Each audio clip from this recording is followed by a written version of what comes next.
જૂનાગઢની વાત કરવામાં આવે તો આમ આદમી પાર્ટીએ ભાજપ પર ચૂંટણીને લઈને ગંભીર આરોપ લગાવ્યા છે। વિસાવદરના ધારાસભ્ય ગોપાલ ઇટાલિયાએ આરોપ લગાવ્યો છે કે ભાજપ ચૂંટણી જીતવા માટે પોલીસનો દુરુપયોગ કરી રહી છે।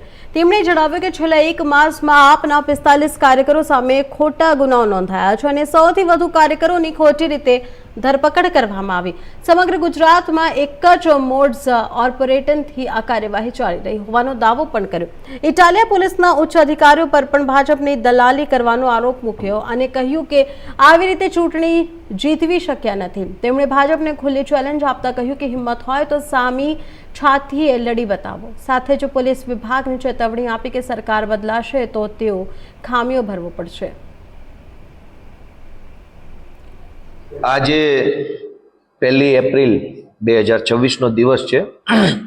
ગુજરાતમાં છેલ્લા એક મહિનામાં આમ આદમી પાર્ટીની કાર્યકર્તાઓની ટીમની વિરુદ્ધમાં 45 કરતા વધુ એફઆઈઆરો ગુજરાતના તમામ જિલ્લાઓમાં કરવામાં આવી છે। છેલ્લા એક મહિનાથી ભાજપ પાર્ટીને આમ આદમી પાર્ટીથી એટલો બધો ડર લાગ્યો છે કે તમામ જિલ્લાના એસપી, આઈજી અને ડીવાયએસપીને એકમાત્ર કામ સોંપી દીધું છે કે કોઈ પણ સંજોગોમાં જૂઠા કેસો કરીને ખોટી રીતે આમ આદમી પાર્ટીના કાર્યકર્તાઓને જેલમાં પૂરવામાં આવે।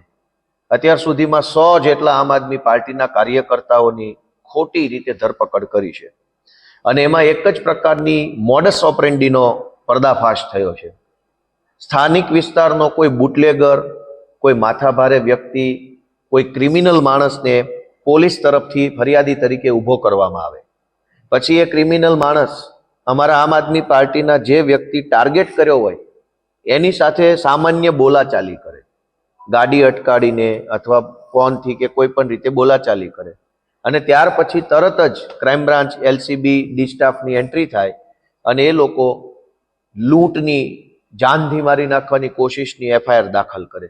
અત્યાર સુધીમાં 45 જેટલી આવી જૂઠી એફઆઈઆરો દાખલ થઈ, જેમાં એક જ પ્રકારની ઘટના, જેમાં છોટાઉદેપુરમાં, પંચમહાલમાં, દાહોદની અંદર, વડોદરામાં, કચ્છની અંદર ફરિયાદો થઈ, બનાસકાંઠામાં, સાબરકાંઠામાં, વલસાડ, નવસારી, બારડોલી, અમદાવાદ, સુરેન્દ્રનગર, અમદાવાદ ગ્રામ્ય, જામનગર, પોરબંદર, આપણું જુનાગઢ, રાજકોટ, ભાવનગર, સુરત, આ બધા જ જિલ્લાઓની અંદર એક જ પ્રકારની મોડસ ઓપરેન્ડીથી ખોટી ફરિયાદો દાખલ થઈ। દરેક ફરિયાદોમાં એક જ પ્રકારનું કે મને ગળું દબાઈને મારી નાખવાની કોશિશ કરી, મારો સોનાનો ચેન લઈ લીધો।